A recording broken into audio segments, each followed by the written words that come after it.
Woo! I am relieved, y'all. I am relieved. I really am relieved. My nephew Marco had a major health scare, and I'm going to tell y'all in advance, this is a story with a happy ending. With everything going on in the world right now, people, going through so much, we can all benefit from a story that will make you feel good, or at the very least give you some relief. So click like and click share. This is not a sad story at all. It's not sad. As many of you all know, my nephew Marco, he's 17. He lives with me, and it's not easy, taking care of anyone, much less a teenager, in the middle of a pandemic, because you're trying to keep them safe just as you would normally keep them safe, but then you have the added element of thinking about every little thing he touches. I'm like hovering over him at all times. Whenever we go anywhere, I'm like, no, put that down, don't touch this, don't do that, don't do the other. I even travel with a bottle of spray alcohol to spray it on everything before we touch anything out and about. That's why I travel with my big bags. I got all this stuff in it. Well, anyway, we really have been doing our best to stay safe from this whole stuff, all the stuff going on with romantically, as we like to call it. But we had a scare. It was a pretty bad scare where Marco had told me that he was having a headache, which I didn't think much of because he likes junk food. Okay, he has lots. In fact, let me show them the junk food cabinet that you have here. All right, I'm gonna show them the junk food cabinet that you have here. I always forget which light switch is which. Okay, look at this. He's got every kind of junk food you can imagine in here. He's got this. He's got fruit snacks, which, did you already eat half of the box of this already? Okay, so he's got all of that. You see my point? So I'm just like, him having a headache, I didn't think much of it. I'm like, okay, maybe he just had too much sugar. Well, the next morning, he sends me a text message. I mean, we're in the same house. It's not a small house, but it ain't the biggest house on earth either. And so texting me at 6:37 in the morning saying, hey, I just, he was like, I am, Uncle, I am not feeling good. Yeah. I'm not feeling good. So I jump up out of bed, and as I was walking to your bedroom, right when I got to your bedroom, I thought to myself, whoa, he just texted you at 6:37 in the morning. He never texts you in the morning. Yeah. This could be something worse. So I ran back and got a mask. I'm just saying, all these things going on in the world. I did. Yeah. And I went to his room and I was like, hey, what's going on? And he says, I don't feel good. I said, what does that mean? I'm like, be specific with me. He's like, I don't feel good. I feel like muscle aches. That was what scared me. Muscle aches. What was the other one? You still had the headache. And you said you just felt really tired. Yeah. So I'm like, fatigue, muscle ache, all this kind of stuff.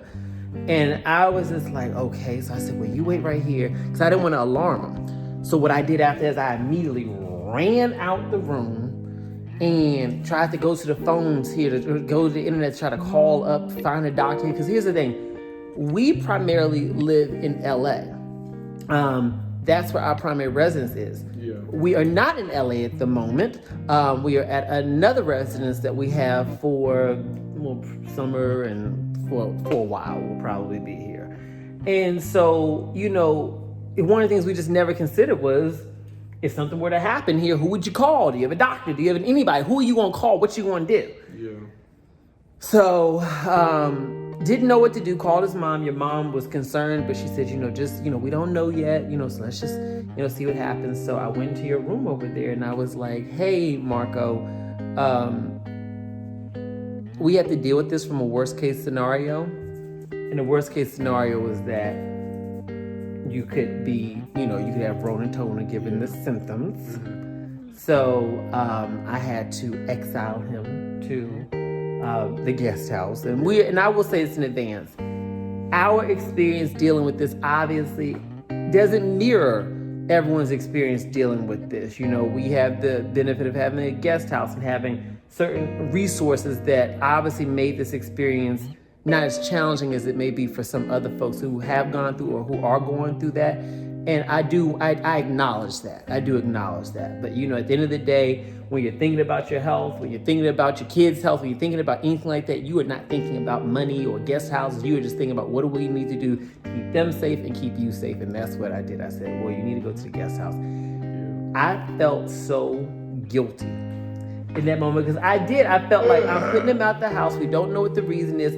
I've already come across as the paranoid person when it comes to all this. I was like, Lord, he gonna think I'm so paranoid, and he ain't gonna listen to me about this stuff no more. He's like, you put me out the house for days. I didn't know what to do, but I was like, my logic was also, if I get sick, and heaven forbid something happened to me, what's going to happen to you? I take care of, me working and being alive is what takes care of you and a lot of other people. So I was like, thinking about you, and I'm also thinking about me, and I'm thinking about everybody else. So long story short, I put him in the guest house. And when I put him in the guest house, it was the craziest thing because before we put him in the guest house, I went to go take him to get COVID tested. They did it in the car. And I didn't know how long it was going to take to get the results. They said it could take like 10 days or something like that. I lied to him. I told him it was going to be 3 days. Well, that's what they told me. They did say 3 days. They said it could take as little as 3 days, but they said it could take 10 days. I didn't want to scare him. So every day he kept on saying, what's, Uncle, what have they given my results? I'm like, oh, it's on the way. I'm sure they're about to bring it. It's going to happen. How did you feel being in quarantine? How did you feel being in quarantine? I mean, honestly, I was chilling, watching movies and stuff, but I miss being here, Were you scared about anything? I mean, like the idea of what it could be. Yeah, I was kind of scared. Yeah, so I knew what he was doing was all for a reason. Taking precaution. Because if it was, if it was Corona or if it was Corona, then man, it could have been a really bad situation. And the thing with the test taking so long, I didn't know what to do. I took his temperature every day. I had him take it and tell me it through the door. And his temperature wasn't crazy. It actually was quite normal. I still didn't know what to do because, there's a lot of information out there. So I called up his aunt, who's my sister. Y'all know Nia as my sister. I have two other sisters. My sister Tosh, she's a nurse, called her. She gave some advice, just kind of just talking just from her perspective about it. My friend Arthur connected me with a wonderful nurse named Dee Dee. She gave me her perspective about it. Ultimately, it's your final judgment about what you do. Yeah.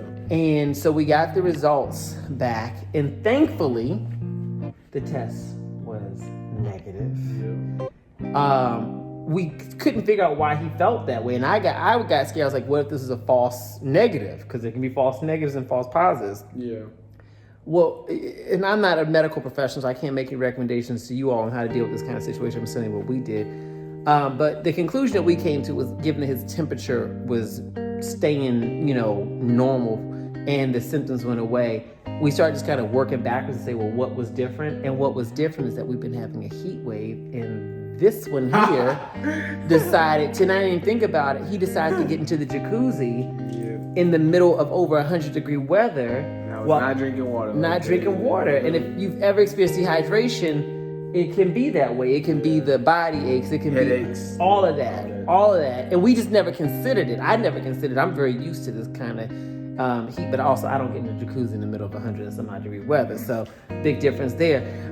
So fortunately, it was a health scare, and it was nothing that turned out to be as horrific as what so many other people are facing. But I wanted to come on here to share this with you all, because the reality is that it didn't have to go this way. It could have been something else. The reality is that it was a reminder to me, and hopefully a reminder to you all, that what we're dealing with in the world is very, very serious. And I know that as we're heading into fall and heading into winter, a lot of you all are saying, I don't know how I'm going to get through this. I want to give you all a word of encouragement about getting through this. And I've got something special for you. Okay. My word of encouragement for getting through this is that I believe within my heart of hearts that this situation, we will get solutions, whether it's vaccines, treatments, whatever it will be. And my prayer for me, my prayer for Marco, my prayer for you all is that you all will do everything in your power to stay safe So that on the other side is comment and say amen if you agree. So that on the other side of this, when we have some solutions to this, because as a society, we've been through pandemics before. The Spanish flu, we got through that with far less technology than we got today. So that on the other side is we'll get through this and we'll be able to get through this. And you'll be able to be healthy on the other side of it. You know, I know that's not going to be everybody's story, but my wish is that for the majority of you all, that the majority of us can really take this serious and know that trouble does not last always, okay? And better days are to come. We just have to get through this and be very vigilant, be very careful about this whole thing. Vote, okay? Vote, all right? I'm gonna say this right now. I'm not trying to make this a political message, but the reality is that who you vote for locally and on a national level does impact how these types of things are handled, as well as many other issues that exist and that can come, okay? So vote. We will be voting, all right? And I have something special for you. As you were in this whole quarantine situation, I thought to myself, I was like, you were a trooper. I felt terrible that I was putting you through that, but I knew it was the right thing to do, but I still felt terrible. And you were such a trooper. You did not complain in any way, shape, or form. In fact, he said this to me and it almost made me cry. I said to him, I was like, Marco, I'm so sorry I have to put you through this and that you're going through this right now. And as I'm like apologizing, he says to me, thank you for taking care of me, Unc. I'm sitting here trying not to, you know, and he says, thank you for taking care of me, Unc. And I said, oh my God. And so here's what I'm gonna do for you, okay? You love shopping far more than I do. I think my entire outfit right now costs $30. And now I will spend a coin on a bag, okay? I need a cute bag, okay? Well, you like shopping far more than I do, and I see how much joy it brings you. So for your several days in quarantine, I'm gonna give you $1,000. I'm gonna give you $1,000. I would prefer that you buy something online with it, because I ain't trying to go to no stores, but if we gotta go to the store, it needs to be a store that does by appointment only or something like that, okay? I don't want to be up in everybody's store. So I get anything? I don't care what you get, it's your money. It's your money. Buy something nice though, okay? Yes, okay, so congratulations on all that other good stuff. Thank you for being a good trooper.